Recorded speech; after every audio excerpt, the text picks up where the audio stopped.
What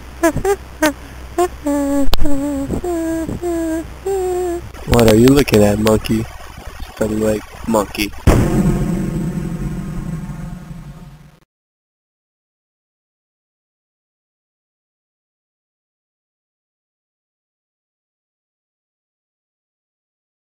Yay!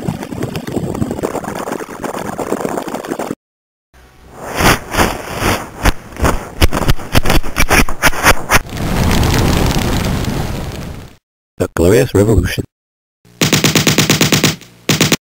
Revolution, also known as the Bloodless Revolution and the Revolution of 1688. During King James II 3-year reign, he fell victim to political battles in the British Islands between Catholicism and Christianity, and in one hand, and in the other between the divine right of the crown and the political rights of the Parliament.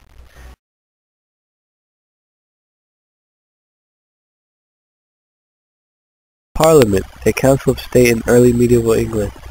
Any attempts to make things better, James was viewed suspicious. James also pursued a number of untenable policies, such as a desire for a standing army, and a pursuit of religions, such as a desire for a standing army, and a pursuit for religious toleration. In 1686, a group of conspirators met at Carbret House, Dorset, to plan the overthrow of the Triumvirate of Stuarts. In 1688, a further plan based at Winton Moor, Derbyshire, was launched to depose of James and replace him with his daughter, Mary, and her husband, William, of Orange, both Protestants and both grandchildren of Charles. William was leader of the Netherlands, then in the early stages of war with the French, the War of the Grand Alliance, jumping at the chance to add England to his alliance. William and Mary laid careful plans over a number of months for an invasion, landing with a large Dutch army at Brexham, Devon next to Dorset on November 5, 1688. William was greeted with much popular support and local men joined his army. James' forward forces gathered at Salisbury, and James went to join them on November 19th.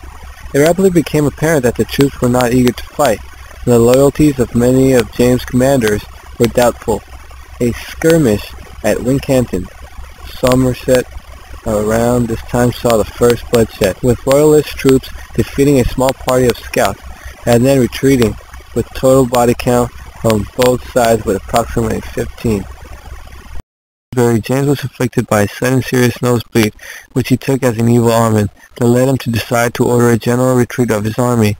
On November 23, John Buron Churchill, one of James' chief commanders, deserted to William. A few days later, James's own daughter, Princess Anne, did the same. Both were serious losses. James returned to London on November 26. By December 4, reached Hungerford, where they met with the King's Commission to negotiate. December 10 saw the second engagement between the two sides, with the Battle of Reading, a defeat for the King's men. December 11, James attempted to escape, dropping the Great Seal in flames along the way. However, he was captured by fishermen near the Sheerness on the island of the Shippy. The same night witnessed mass panic in London, and what was later termed Irish Night. Rumors of an impending Irish army attack on London gripped the capital, and mobs rioted and looted the house of Catholics, several foreign embassies. When returning to London a few days later, James was welcomed by cheering crowds. He took heart at this and attempted to commence government, even presiding over a meeting of Privy Council. Then he received a request from William to remove himself from London. James went under Dutch Court and Rochester in Kent on December 18th. Just as William entered London, James then escaped to France on December 23rd.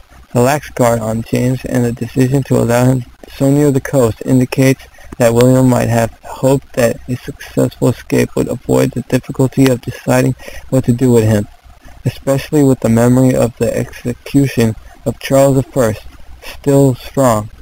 By fleeing, James helped ensure that William's grip was secure. The Glorious Revolution, one of the most important events in a long evolution of powers possessed by Parliament and by the Crown in England. With the passage of the Bill of Rights, it stamped out any final possibility of Catholic monarchy, and then it moved towards monarchical absolutism in the British Isles by circumscribing the monarch's power. The king's power were greatly restricted.